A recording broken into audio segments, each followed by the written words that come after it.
But every country in the world has a right to deny you a visa. I'm not entitled to a visa. You're not entitled to a visa. Nobody is entitled to a visa in any other country. They can determine it and they can revoke it at any time they want.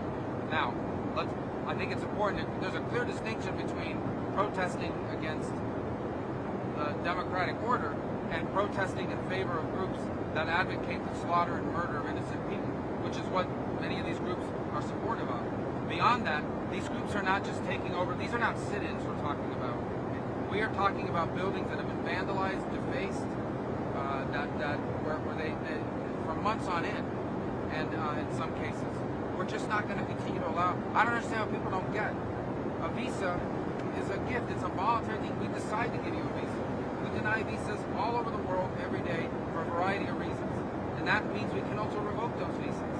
No one's entitled to a visa. I guess some of the examples have come up, like the student at Tufts University, like all they did was write an op-ed for a student newspaper advocating for a certain thing. They're not, as far as we can tell, they haven't openly advocated for Hamas. Well, we will, those, as they go to, they seek the self-report, they can do that, because that's what we've done.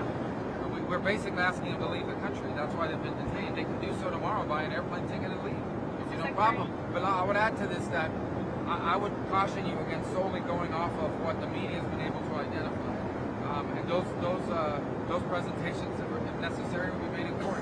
But for example, in that students, the Tufts students case, I asked you today, has she committed, or has she carried out any of those things that you just listed? The activities presented to me meet the standard of what I've just described to you, of people that are supportive of movements that run counter to the foreign policy of the United States. If necessary and a court compels us, we'll provide that information, but ultimately it's a visa. The judges don't issue student visas. There is no right to a student visa. We can cancel a student visa under the law just the same way that we can deny a student visa under the law, and we will do so in cases we find appropriate.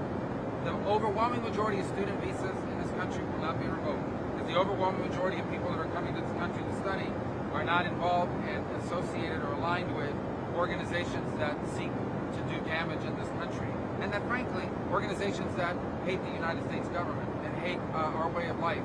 So I just think it's crazy to continue to provide visas so people can come here and advocate for policies that are in direct contradiction of our national interests. Are the schools raising these issues with you? Oh, I'm sure they are. Oh, I don't know. I mean, I'm sure they are. I mean, bringing that to us? Well, we're not going to talk about the process by which we're identifying it, because obviously we're looking for